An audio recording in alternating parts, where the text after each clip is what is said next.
നമസ്കാരം. ധനമച്ചപുരം ITIയിലെ കലോത്സവത്തിന് കലിമ എന്ന് പേരിട്ട SFIയുടെ ധീരകൃത്യം തത്വമയി ന്യൂസിൽ ഹരി നിങ്ങളുടെ മുന്നിൽ എത്തിച്ചിരുന്നു, പ്രേക്ഷകരുടെ മുമ്പിൽ എത്തിച്ചിരുന്നു. അപ്പോൾ അത് സംബന്ധിച്ചൊരു ആ സംഭവത്തിൻ്റെ ഒരു വിശദീകരണം അല്ലെങ്കിൽ ഒരു വ്യാഖ്യാനമോ വിശകലനമോ ഒക്കെയാണ് നിങ്ങളുടെ മുമ്പിൽ വീണ്ടും അവതരിപ്പിക്കാൻ ഉദ്ദേശിക്കുന്നത്. അത് ഈ സംഭവമല്ല, അതിൻ്റെ അടിസ്ഥാനം ഈ സംഭവം തന്നെയാണ്. പക്ഷേ വിശദീകരിക്കാൻ പോകുന്നത് ഈ സംഭവത്തെക്കുറിച്ചല്ല. ഈ കലിമ എന്നുള്ളത് എന്താണെന്നുള്ളതും വളരെ വിശദമായി തന്നെ ഹരി ആ വാർത്തയിൽ പ്രേക്ഷകരുടെ മുമ്പിൽ അവതരിപ്പിച്ചിരുന്നു. പെഹൽഗാമിൽ കലിമ ചൊല്ലാനറിയാത്ത പാൻഡൂരി നോക്കിയപ്പോൾ ഇസ്ലാം മതത്തിൽപ്പെടാത്ത ആളുകളെ ക്രൂരമായി കൊന്ന ഇസ്ലാമിക ഭീകരവാദികളുടെ കൃത്യത്തെക്കുറിച്ച് വീണ്ടും തത്വമയി ന്യൂസ് പ്രേക്ഷകരോട് വിശദീകരിച്ചിരുന്നു. പക്ഷേ ഇതിൻ്റെ ഒരു ഭയപ്പെടുത്തുന്ന മറ്റൊരു വശത്തിലേക്കാണ് പ്രേക്ഷകരുടെ ശ്രദ്ധ ക്ഷണിക്കുവാൻ ഞാൻ ആഗ്രഹിക്കുന്നത്. ഈ പെഹൽഗാമിലെ ആക്രമണം ഈ കലിമ ചൊല്ലാനറിയാത്ത ഇസ്ലാമിക മതത്തിൽപ്പെടാത്ത ആളുകളെ ഇസ്ലാമിക ഭീകരവാദികൾ കൊന്നു കഴിഞ്ഞ ശേഷം അത് സംബന്ധിച്ചുള്ള നിരവധി വാർത്തകൾ, അതിൻ്റെ പ്രതികാരമായി നമ്മുടെ രാഷ്ട്രം പാകിസ്ഥാനിലെ ഭീകരവാദ കേന്ദ്രങ്ങൾ തകർത്ത് തരിപ്പണമാക്കി അവിടുത്തെ ഭീകരന്മാരുടെയും അവരുടെ ഉസ്താദുമാരുടെയും ഒക്കെ ആത്മാക്കളെ ഹോറിഫൈഡാക്കിയ വിവരങ്ങളെല്ലാം നാം അറിഞ്ഞിരുന്നു. ആ വാർത്തകളുടെ എല്ലാം താഴെ ഈ പെഹൽഗാമിൽ ആക്രമണം നടത്തിയ ഭീകരന്മാരെ ഇതുവരെ മോദി പിടിച്ചിട്ടില്ല. എന്തിന്? അവരെ ഓരോരുത്തരെയായി നമ്മുടെ സൈന്യം തിരഞ്ഞു പിടിച്ച് ഇല്ലാതാക്കി കഴിഞ്ഞതിന് ശേഷവും ഇപ്പോഴും അത്തരത്തിലുള്ള വ്യാജ വാർത്തകൾ പ്രചരിപ്പിക്കുന്ന ഒരു വിഭാഗം കേരളത്തിലുണ്ട്, ഭാരതത്തിൽ പക്ഷേ അതിൻ്റെ ഒരു എണ്ണം കുറവാണ്. കേരളത്തിൽ വളരെയധികമുണ്ട്. അവരുടെ ഒരു ഉദ്ദേശം എന്താണ് എന്നുള്ളത് ഈ കലിമ സംഭവവുമായി ബന്ധപ്പെടുത്തി ഒന്ന് ചിന്തിക്കേണ്ടതുണ്ട് എന്നുള്ളതാണ് വസ്തുത. കാരണം ഇത്തരത്തിലുള്ള ഭീകരവാദികളെ, പെഹൽഗാമിലെ ഇസ്ലാമിക ഭീകരവാദികളെ ഇല്ലാതാക്കുവാൻ നമ്മുടെ സൈന്യത്തിന് കഴിയും. കാരണം നമ്മുടെ സൈന്യത്തിന് അതിനുള്ള അധികാരവുമുണ്ട്. ഇപ്പോൾ അവരെ കയ്യും കാലും കെട്ടപ്പെട്ട നിലയിലല്ലാതെ സ്വതന്ത്രരായി കയറി അടിക്കടാ പിള്ളേരെ എന്നുള്ള രീതിയിൽ തന്നെ വിട്ടിരിക്കുകയാണ്. അതുകൊണ്ട് തന്നെ സൈന്യത്തിന് ഇത്തരത്തിലുള്ള ഭീകരവാദികളെ, ഒരു കളത്തിൽ ഇറങ്ങുന്ന ഭീകരവാദികളെ ഇല്ലാതാക്കുവാൻ നമ്മുടെ സൈന്യത്തിന് ശക്തിയുണ്ട്, ശേഷിയുണ്ട്. അവരത് ചെയ്യുകയും ചെയ്യുന്നുണ്ട് കൃത്യമായിട്ട്.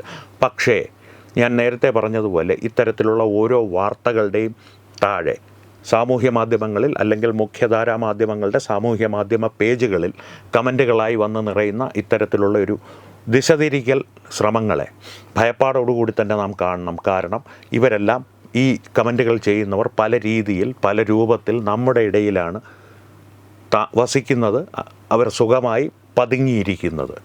നേരത്തെ പറഞ്ഞതുപോലെ ഡൽഹി സ്ഫോടനത്തിന് ശേഷം സമൂഹത്തിൽ പ്രചരിച്ച വൈറ്റ് കോളർ ടെററിസം എന്നുള്ള സത്യാവസ്ഥ നമ്മുടെ മുമ്പിലേക്ക് ഏറ്റവും ഭയാനകമായി വരുന്നതിൻ്റെ ഒരു പരിച്ഛേദം മാത്രമാണ് ഇത്തരത്തിലുള്ള കമൻറ്റുകളും ഇത്തരത്തിലുള്ള ദിശതിരിക്കൽ ശ്രമങ്ങളും അവയുടെ പിന്നിലുള്ള ആളുകളും. അതിലേക്കൊന്ന് ശ്രദ്ധ ക്ഷണിക്കാനാണ് ഈ കലിമ സംഭവത്തെ ഉപയോഗിക്കുവാൻ ഞാൻ ആഗ്രഹിക്കുന്നത്. അത് അങ്ങനെ തന്നെ വേണം താനും. കാരണം ഈ കലിമ എന്ന് പറയുന്നത് ഒരു അടിമത്ത മനോഭാവത്തിൻ്റെ ഭാഗമായി SFI ചെയ്തതാണ്. ഒപ്പം തന്നെ SFI പോലുള്ള ഇടതുപക്ഷം എന്ന് പറയപ്പെടുന്ന സംഘടനകളെ പൂർണ്ണമായി ഏതാണ്ട് ഇസ്ലാമികവൽക്കരിക്കുന്ന ഒരു ഉദ്യമത്തിൽ ജിഹാദികൾ സഫലരായതിൻ്റെ അല്ലെങ്കിൽ വിജയം കണ്ടതിൻ്റെ പരിണാമം കൂടിയാണ് ഇത്തരത്തിലുള്ള കലിമ പോലുള്ള പേരുകൾ. കലിമ ഒരു മോശം വാക്കാണോ എന്ന് ചോദിച്ചു കഴിഞ്ഞാൽ ഇപ്പോഴത്തെ കാലത്ത് അതെ. കാരണം കലിമ ചൊല്ലാനറിയാത്തവർ ജീവിക്കാൻ അർഹരല്ല എന്നുള്ള സന്ദേശം ഇസ്ലാമിക ഭീകരവാദികൾ ഭാരതത്തിന് നൽകുവാൻ ശ്രമിച്ചപ്പോൾ അതിനെ എതിർത്ത ഇസ്ലാമിക പണ്ഡിതർ തുലോം വിരളമാണ്. ഉള്ള ക്രെഡിറ്റ് വെയർ ക്രെഡിറ്റ്സ് ഡ്യൂ എന്ന് പറയും. അതായത് പറയേണ്ടതുപോലെ പറയണം. ഏറ്റവും എതിർക്കുന്ന ഒരു ഇസ്ലാമിക മതപ്രചാരകനായ അസദുദ്ദീൻ ഒവൈസി കൃത്യമായിട്ട് അതിനെ എതിർത്ത് രൂക്ഷമായ ഭാഷയിൽ വിമർശിച്ചിരുന്നു. അതിന് അദ്ദേഹം ഒരു കയ്യടി അർഹിക്കുന്നുണ്ടെന്നുള്ളത് സത്യമാണ്. എന്നാൽ കേരളത്തിലെ ഇസ്ലാമിക പണ്ഡിതരിൽ എത്ര പേർ ഈ ഒരു സംഭവത്തിനെ ഇത് തീർത്തും ഇസ്ലാമിക മതത്തിനെതിരാണ്, ഇതിനെ ഞങ്ങൾ അപലപിക്കുന്നു, ഇത് ഇസ്ലാമിക മതവുമായി യാതൊരു ബന്ധവുമില്ല, ഇങ്ങനെ ചെയ്തിട്ടുണ്ടെങ്കിൽ അത് മതത്തിനെ അപമാനിക്കലാണ് എന്ന് കൃത്യമായി എത്ര ഇസ്ലാമിക പണ്ഡിതന്മാർ പറഞ്ഞിട്ടുണ്ട്? ഇനി ഇസ്ലാമിക പണ്ഡിതന്മാരിൽ നിന്ന് ഒരുപടി താഴോട്ടിറങ്ങിയാൽ എത്ര ഇസ്ലാമിക വാദികൾ പറഞ്ഞിട്ടുണ്ട്? സാമൂഹ്യ മാധ്യമങ്ങളിൽ ഇസ്ലാമാണ് ശാന്തിയുടെ മതം, ഇസ്ലാമാണ് ലോകത്തെ 1 നമ്പർ മതം എന്നൊക്കെ സ്ഥിരമായി പോസ്റ്റുകളിലിടുന്നവരുടെ പ്രൊഫൈലുകളിൽ അല്ലെങ്കിൽ പേജുകളിൽ, അവരുടെ കമൻറ്റുകളിൽ, അവരുടെ അഭിപ്രായങ്ങളിൽ ഇത്തരത്തിലുള്ളൊരു പ്രതികരണം നിങ്ങൾ കണ്ടിട്ടുണ്ടോ? കണ്ടിട്ടില്ല. ഇതാണ് നിശബ്ദമായ പിന്തുണ എന്ന് ഞാൻ പറഞ്ഞത്.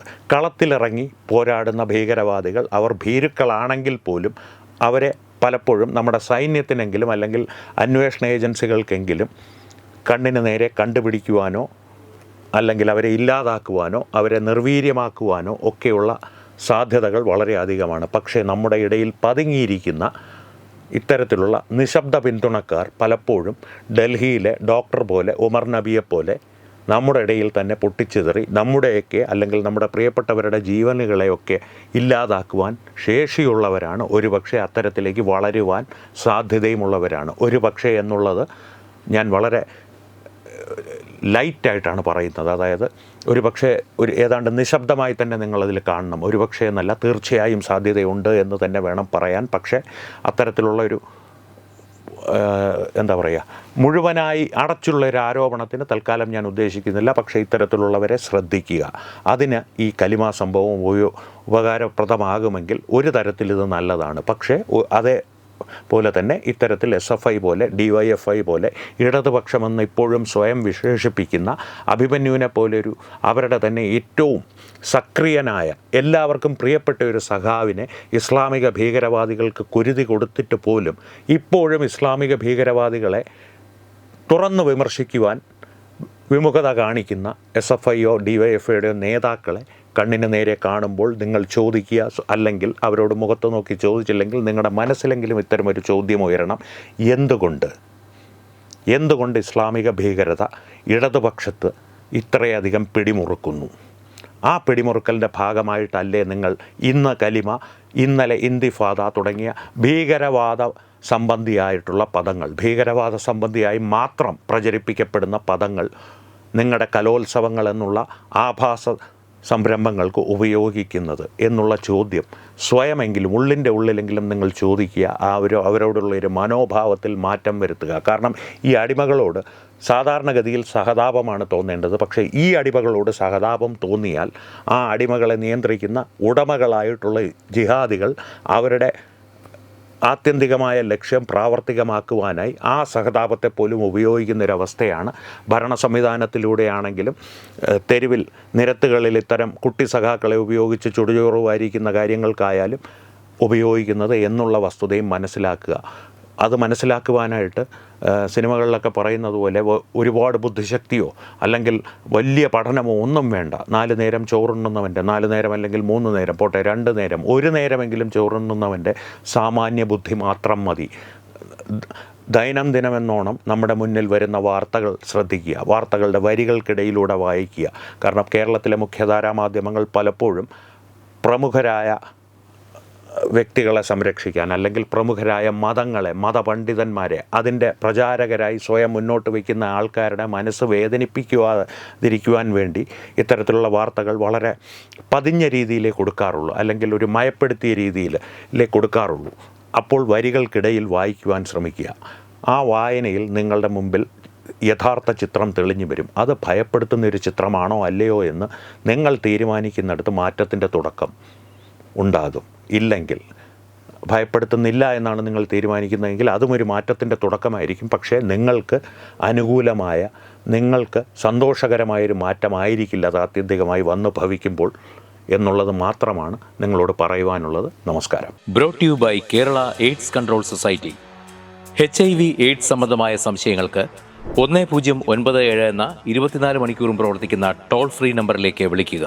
വാട്സാപ്പിലും ഫേസ്ബുക്കിലും ഒക്കെ സ്റ്റാറ്റസ് അപ്ഡേറ്റ് ചെയ്യാറുണ്ടല്ലോ, HIV സ്റ്റാറ്റസോ. HIV പിടിപെടാനുള്ള സാഹചര്യങ്ങളിൽ കൂടി അറിഞ്ഞോ അറിയാതെയോ കടന്നു പോയിട്ടുണ്ടാവാം. എന്ത് തന്നെയായാലും മുൻകൂട്ടി പരിശോധിച്ച് HIV സ്റ്റാറ്റസ് അറിയൂ. സൗജന്യ HIV പരിശോധനയും കൗൺസിലിങ്ങും ആരോഗ്യ കേന്ദ്രങ്ങളിൽ പ്രവർത്തിക്കുന്ന ICTC അഥവാ ജ്യോതിസ് കേന്ദ്രങ്ങളെ സമീപിക്കുക. നിങ്ങളുടെ സ്റ്റാറ്റസ് എന്തായാലും വിവരങ്ങൾ രഹസ്യമായി സൂക്ഷിക്കുന്നതായിരിക്കും.